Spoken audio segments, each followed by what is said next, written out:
Hi friends, I'm Ashley and welcome to Darling Cottage Diary. Today we're doing a book review of a book that I just finished. It's historical fiction, and if you'd like to see any of these previous videos, I will link those below and above. But if you're new here, hi. I make all kinds of journaling and papercraft content, and today happens to be a reading journal update. I'm a terribly slow reader because I have a very busy life, and sometimes I'm just not in the mood for fiction. So I am not somebody who consumes 6 fictional books a month like other YouTubers, but I do like doing art journal pages to represent books that I have read. So The Medicine Woman of Galveston, I picked up at a bookstore just strictly based on the title and cover. I live very close to the city of Galveston. I go there a lot. I hold it in my heart, and there really aren't a whole lot of historical fiction books set in that area, and so I was very excited in that respect of it. And then the Medicine Woman kind of reminded me of Dr. Quinn, Medicine Woman, so I was just very excited to read this, and I had high hopes. This book was full of roses and thorns, of like, for every rose of something I loved about it, there was a thorn that I absolutely hated. I don't want to be overly critical. I never want to be overly critical on fiction books because I've never written a novel. I will probably never write a novel because that is a huge undertaking, especially a historical one because of the research involved. So I never want to criticize any author, but trying to air my opinion on everything, my recommendations on it, without trying to like disparage the author's work is what I'm going to try to do, because I did like it. I just probably won't read it again. So the book pages I'm using are from a very, very old copy that had some water damage of Mrs. Dalloway. I really just wanted some text in the background, and because my copy of the actual book is undamaged, and I probably honestly will read it again, just the first 70 pages and the last 70 pages, I loved that part of those parts of the book, and I think if I had gone in with different expectations, maybe I would have liked it a little bit more, but everything in the middle is what drove me crazy. So I wanted to have this kind of text in the background. The time period is 1900. We are starting in St. Louis and kind of on this wagon train traveling medicine show between St. Louis all the way down to Galveston. So this is very much a Western because roads weren't paved yet. Everything was wagon train. Everything was pioneer days still in that part of the United States. And so I like that part of it. I love Westerns. And our female main character, I'll say FMC from now on, her name is Tuccia, and she is American, but she comes from Italian ethnicity, and she is a clinically trained physician, but when we meet her, she is not practicing medicine. She is working in a factory, and there's a medical emergency. She freezes. She clearly has PTSD symptoms, and I did like that the author called it hysteria because we didn't understand what PTSD was at that time period. And if it had to do with, a woman, of course it has to be, she's just being hysterical. And so the research that the author did was good for that part. And quite a lot of like the peripheral things that were happening, you can tell her research was really good, and I appreciate that. So that's the theme that I'm going for on this page, is just kind of old and weathered and a little dirty, but also have bright colors of like a circus tent, because they are a showmanship kind of situation. She falls in with this guy who runs this traveling medicine show, which is also a big part of like Western lore from that time period in the United States, selling snake oil and but also having other kind of circus type acts. And so I wanted it to have this very gritty kind of brown, but also lacy, like trying to be pretty, but it's dirty because it's windy and it's desert area or prairie area. Anyway, so that's the kind of color palette I was going for.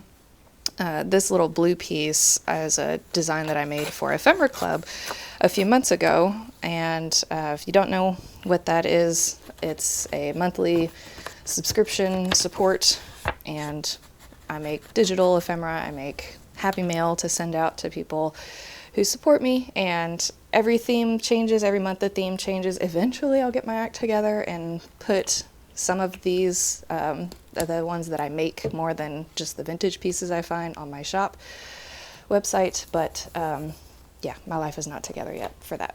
So it's just one-of-a-kind pieces that I either find or make and put together in a theme for you to use in your own journals. So that spiel over.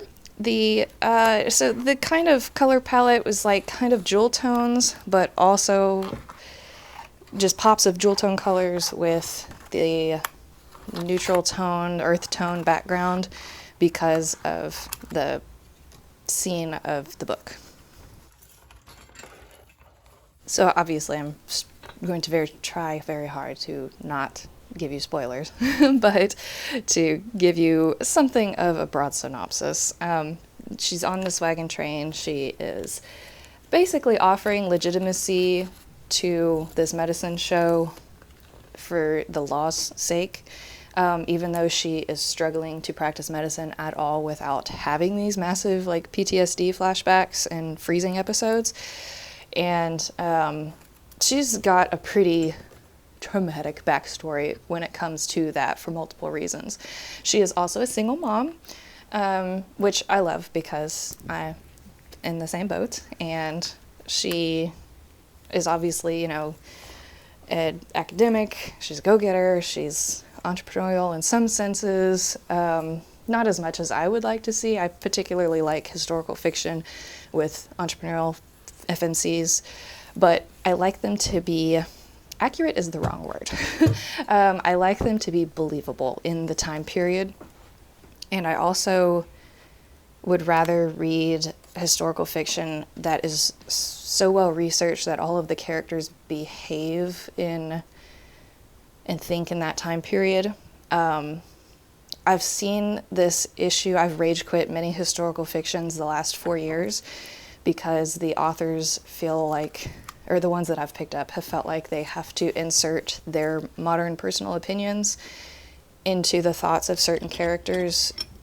It feels preachy. It feels like they're taking themselves, like this one character is the special character and is the modern audience, and they're telling you how to feel about the past, when in reality, I feel like the responsibility of an artist, which authors obviously are artists, they're wordsmiths, the purpose of an artist is to hold up a mirror for people to see themselves in things, as well as to spark emotion in someone, to tell a story that a person can, to ask the audience questions.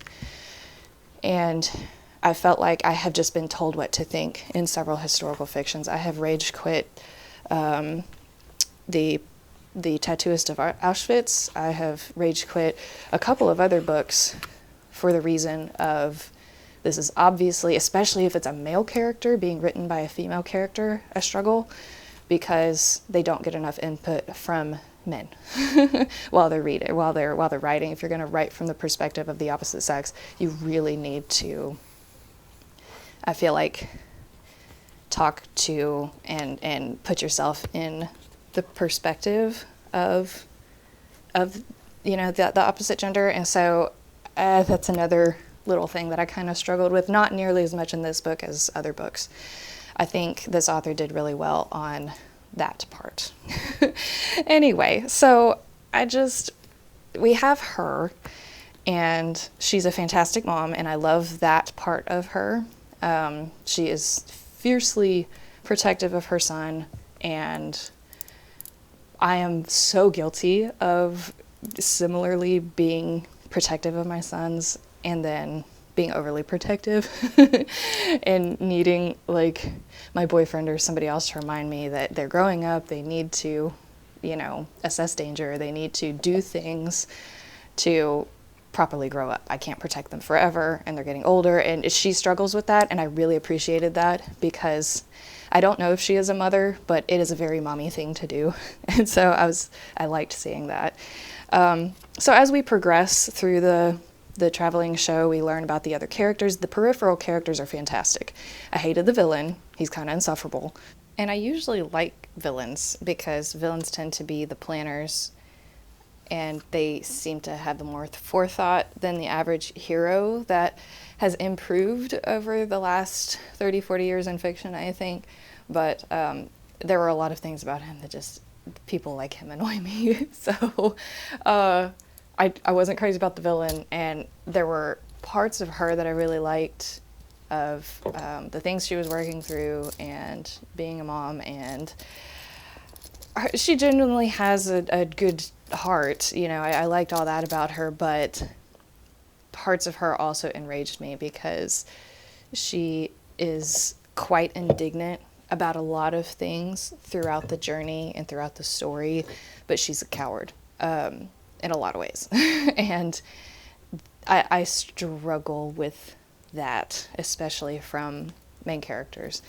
And she's will speak up and stamp her foot about something in a very indignant way, and then when challenged, she rolls over about it, and that is hard for me, and it was over and over and over and over again. And there, toward the end, she starts kind of finding little ways to deal with it, kind of underhanded ways to be rebellious, I guess. But even still, just up until the climax, which was very much toward the end of the book, she was put in worse and worse and worse situations, and she just kept being a coward about it, and it drove me nuts. And I realized the author probably did that on purpose for the ending payoff. It's like I said, I have very mixed feelings about the whole thing. And, you know, when I picked up the book, I thought that maybe majority of the book would happen in Galveston. Like, I was hoping it would be a woman who, you know, was on a wagon train there, but most of the book would have to do with the massive 1900 hurricane that devastated Galveston. That's a huge part of our local history down here. And maybe her setting up her practice and moving through her trauma and being able to build a business and build her practice in Galveston as it was rebuilding. That's what I was hoping this book was going to be. And it was not. It was the part in Galveston was literally the last like 70 pages. And again, that was the part that I loved about the book. And so I just wish that the timing had shifted and the author had focused more on that part of it, me personally, rather than the journey to get to Galveston. Especially because of the title of the book makes you think that it's going to be happening mostly in Galveston. So the storm scenes were fantastic. The most of the scenes in Galveston were absolutely wonderful. And there is a romance storyline. It's not super prominent. It is very slow burn, but her love interest is wonderful and definitely the kind of book boyfriend I love. So I was very happy with the book boyfriend. And their little romance is very sweet. And so that was nice to watch as well.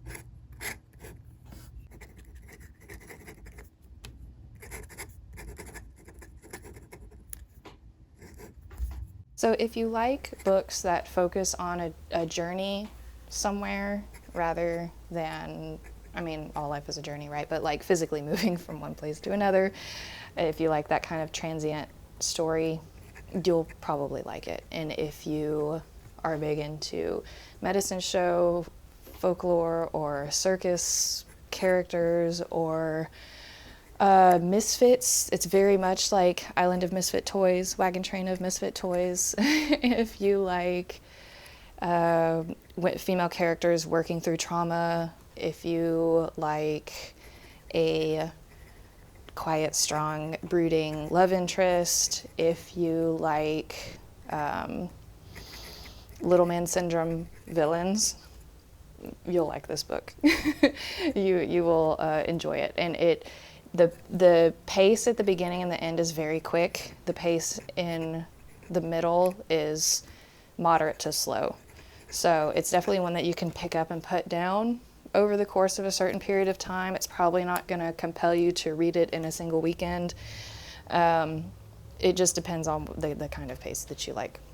So, like I said, very slow burn on the romance, and overall, I'd probably give this book 3 out of 5 stars, honestly, because, and that's not, I don't think the fault of the author. I think it's just my personal wants out of a book didn't quite match what the story she wanted to tell.